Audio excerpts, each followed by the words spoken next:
Setelah sekian lama gue tidak mendaki, akhirnya gue kembali menapakkan kaki di salah satu atap tertinggi tanah Jawa ini.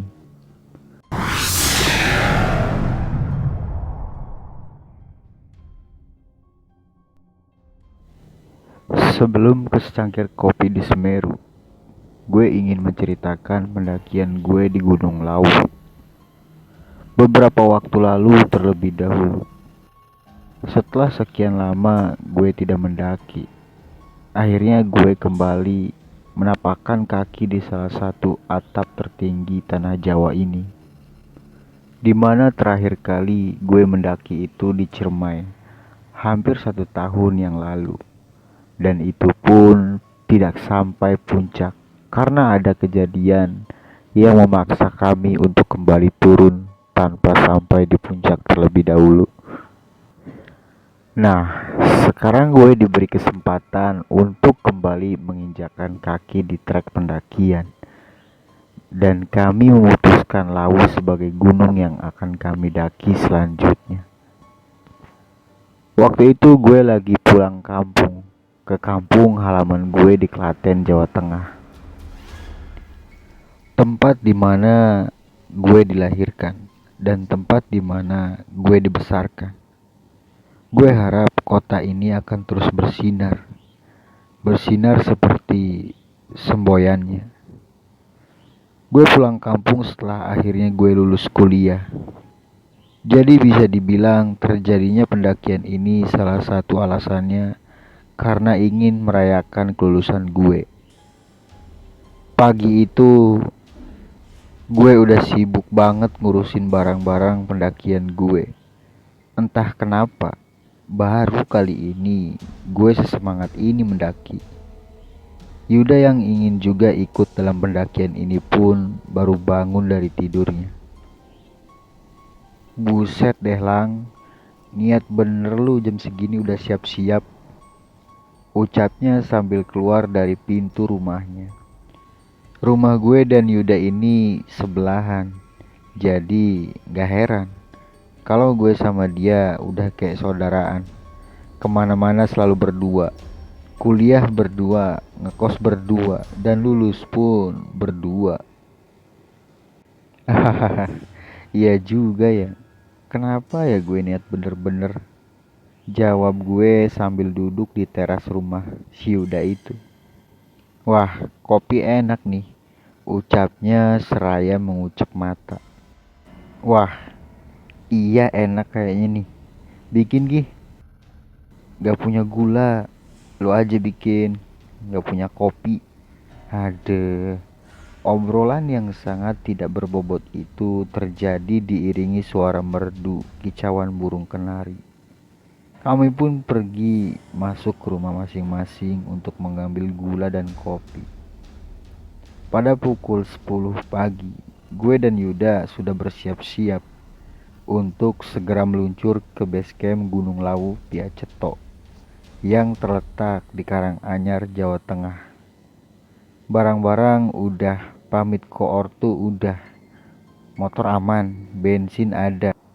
Tapi entah kenapa si Yuda seperti mengulur waktu untuk menunda pemberangkatan kami.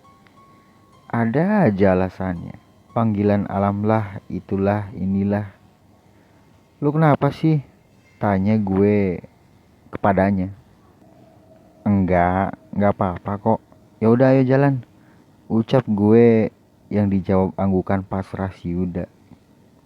Tepat ketika Yuda naik di jok motor gue, tiba-tiba rombongan mobil dengan plat nomor Jakarta tiba di depan motor gue dan membunyikan klaksonnya yang membuat gue hampir budek dan terlihat tawa dari orang di dalamnya.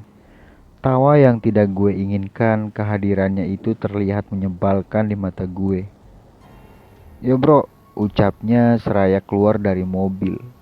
Gue hanya membalasnya dengan senyuman yang dipaksakan. Akmal, Milka, Vida, Febri, dan Nabil.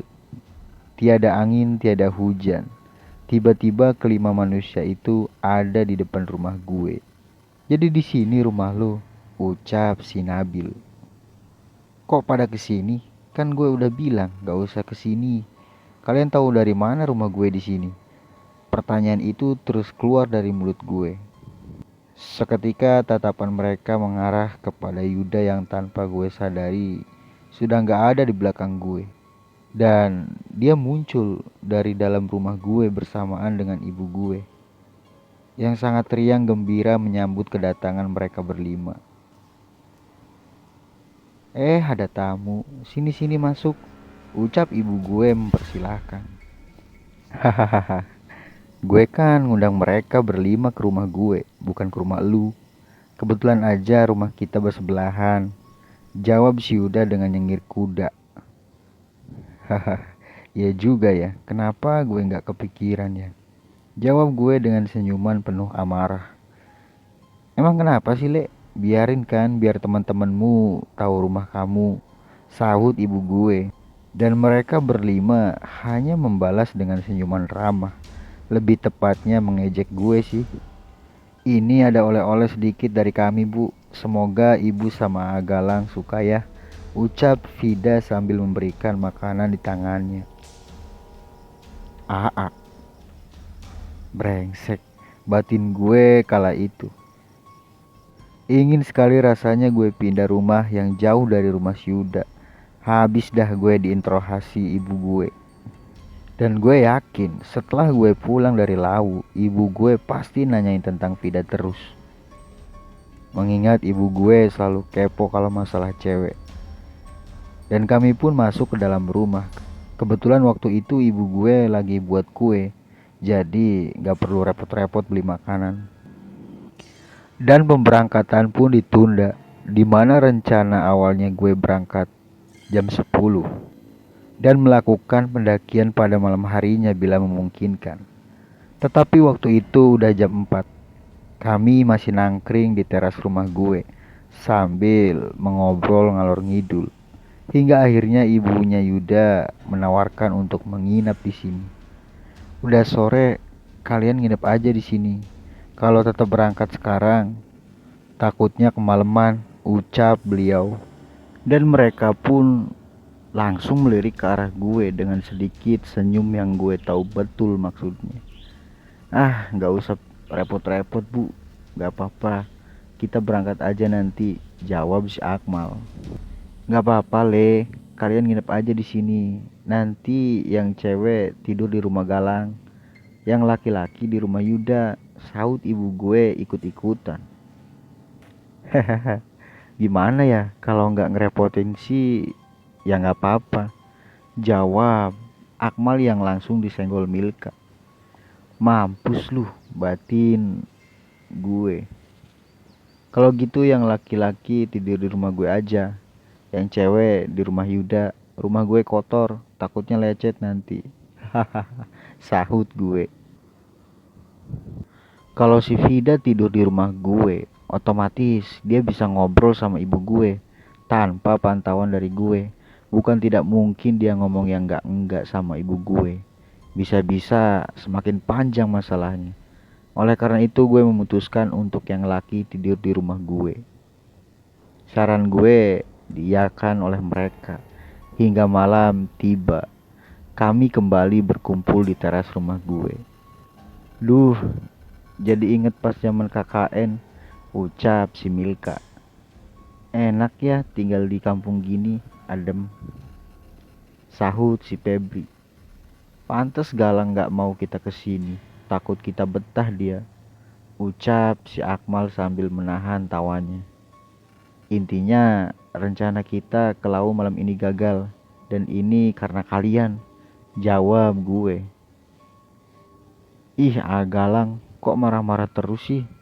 Sahut si Vida yang disambut tawa dari yang lainnya. Akmal dan Lawu, ya alasan lain kami memilih Lawu adalah karena masih ada sebuah janji dari seseorang sahabat kami.